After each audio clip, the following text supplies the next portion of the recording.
जय सेवा। हमारे साथ माननीय शोभाराम भलावी जी हैं, गोंडवाना गणतंत्र पार्टी के कार्यवाहक अध्यक्ष मध्य प्रदेश। भलावी जी, आपके यहाँ कैसे आना हुआ?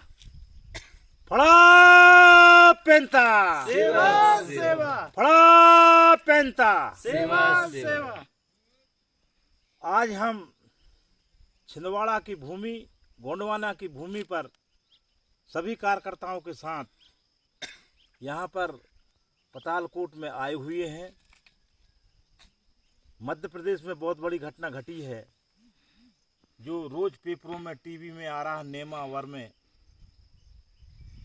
आतंकवादियों ने, फासिस्टवादियों ने 5 आदिवासियों की हत्या कर जमीन में गाड़ दिए थे। उसका विरोध रैली, न्याय यात्रा हमारी राष्ट्रीय अध्यक्ष के साथ और पूरा गोंडवाना गणतंत्र पार्टी की कार्यकर्ता के साथ नेमावर हम पहुँचे। वहाँ से ज्ञापन देकर वापस हुए हैं। छिंदवाड़ा की भूमि पतालकोट की भूमि में विराजमान है। यहाँ का दृश्य देख रहे हैं कि जो आदिवासी भाई वर्षों से इस जमीन में रहा, मेहनत किया है, आज मैं कहना चाहता हूं आपके चैनल के माध्यम से, जितनी जनसंख्या पतालकोट के अंदर है आदिवासियों की, भरिया समाज की, खरबों रुपया इनके नाम से निकला। यदि सरकार चाहती कि जितने यहाँ पर आदिवासी निवास कर रहे हैं पतालकोट में, उनके खाते में उस जमाने में यदि 1-1 लाख रुपया ये जमा कर देते बैंक में, तो आज हमारा जो आदिवासी करोड़पति होता। मगर ये सरकार की नीति नहीं रही, नेताओं की नीति नहीं रही। इन्होंने सिर्फ इन आदिवासियों के नाम पर, आदिवासी परियोजनाओं के नाम पर खरबों निकाल कर सब पूरा हजम कर लिए। आज भी हमारा आदिवासी भाई आजादी के इतने वर्ष बाद, 70-72 साल होने के बाद भी जो लंगोटी पहले लगी थी वो आज भी लगी। कौन कहता कि विकास हुआ है छिंदवाड़ा जिले में? एक खंभा बिजली लगाने से कोई विकास नहीं होता। आर्थिक स्थिति मजबूत होती तब समाज का विकास संभव है। भाइयों, मैं कहना चाहता हूं मेरे साथियों से कि आप लोग संगठित हो। एक ही रास्ता आदिवासियों को जगाने के लिए, आदिवासियों को विकास के लिए, या आप लोग सर में कफन बांधकर संघर्ष का रास्ता तय करो। आने वाला समय गोंडवाना गणतंत्र पार्टी का मध्य प्रदेश में सरकार होगी। भलावी जी संघर्ष करो, हम तुम्हारे साथ हैं। भलावी जी संघर्ष करो, हम तुम्हारे साथ हैं। जब तक आदिवासी भाई अपने सर में कफन नहीं बांधेगा तो हम लिटते फिरते रहेंगे, हत्या हमारी होती रहेगी। मैं चाहता हूं कि हमारे बीच में एक नौजवान वकील सूरज की किरण के रूप में पैदा हुआ है। हम चाहते हैं कि ऐसे नौजवान सामने खुलकर आए और समाज को दिशा दें, राजनीति को समझें। क्योंकि ये लोग, हमारे आदिवासी समाज के लोग जो आगे बढ़ते हैं, उनको पैसा के बल पर, प्रलोभन के बल पर तोड़ने का काम करते हैं। आने पर आपको स्वतंत्र रहना पड़ेगा। आप यदि उनके कहने में नहीं आ रहे हैं तो आपके साथियों को अपने साथ में लेकर ये जहर देने का भी काम करते हैं, एक्सीडेंट करवाते हैं। एक हमारा भाई छिंदवाड़ा की जमीन में पैदा हुआ, मनमोहन साय भट्टी जी, जिनको षड्यंत्र के तहत कोरोना के नाम पर शिवराज सिंह भर्ती हुआ मुख्यमंत्री, उस अस्पताल में, और नेता को बुलाकर हत्या करवा दिए मेरे भाइयों, जिसकी जांच सीबीआई से कराना अनिवार्य है। आप सीबीआई जांच नहीं कराओगे तो कितने लोगों को ये खत्म कर देंगे। एक लड़ने वाले नेता का इन्होंने अंत कर दिया है। तो मैं कहना चाहता हूं आप सभी भाइयों से, नौजवान साथियों से, कि आप संगठित होकर, जो घटनाएं लगातार घट रही हैं, रोज कितनी घटनाएं, कितनी हत्याएं रोज हो रही, कितनी माँ बहनों के साथ रोज बलात्कार हो रहा है पूरे देश के अंदर, प्रदेश के अंदर। मेरे भाइयों, आप लोग एक बार, मैं बार बार कह रहा हूं कि आप संगठित हो और किसी के बहकावे में न आओ, क्योंकि एक हमारा कोई भी लीडर पैदा होता है तो उसके बारे में ये लोग कई प्रकार की भ्रांति फैलाते हैं, कई प्रकार की भ्रांति फैलाते हैं। उन अफवाहों को ना देखें आप। कहने का मतलब यह है, आज बड़े बड़े पार्टी के नेता चटुए लोग करोड़पति रोज लूट रहे हैं, उनको पेपरों में आ रहा है।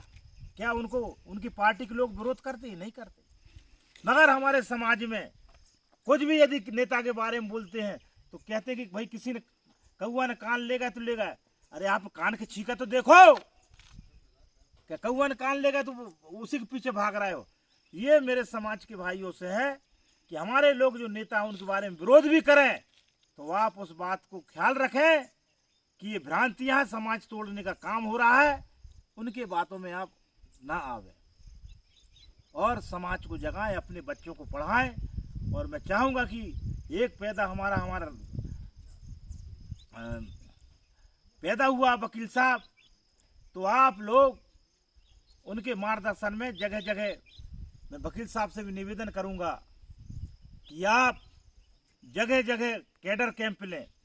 अपना जो जितना ऊपर बड़ा देव ने आपको जो शक्ति दी है उस शक्ति को आपको समाज में देना है, टाइम निकाल के देना। भूखे प्यासे जहाँ भी रहो आप, गांव गांव में आप इन लोगों का प्रशिक्षण लें। प्रशिक्षण के बाद में आप उनको समझाएं। नौजवान साथी हमारे अभी आए हुए हैं, मैं देख रहा हूँ कई नौजवानों को ये पार्टी वाले, कांग्रेस पार्टी वाले, बीजेपी पार्टी वाले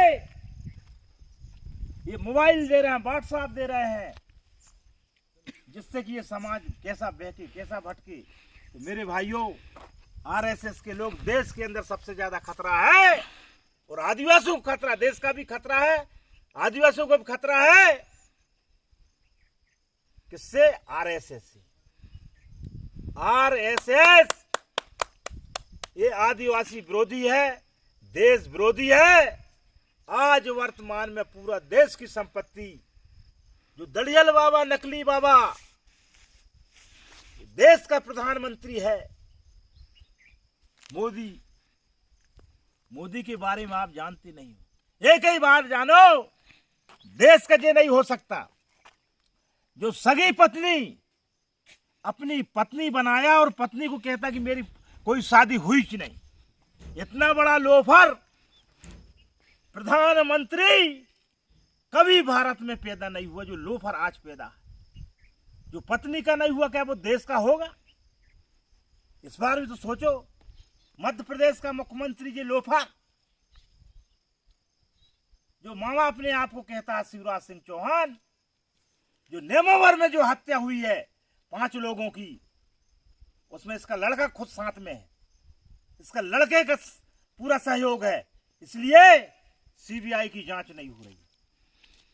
भलावी जी संघर्ष करो, हम तुम्हारे साथ हैं। भलावी जी संघर्ष करो, हम तुम्हारे साथ हैं। शिवराज मामा कहता था, ऐलान किया था मध्य प्रदेश में कि आतंकवादी गुंडे तुम ज्यादा प्रदेश में गुंडागर्दी नहीं करना, मैं आपको 10-15 फुट नीचे गड़वा दूंगा।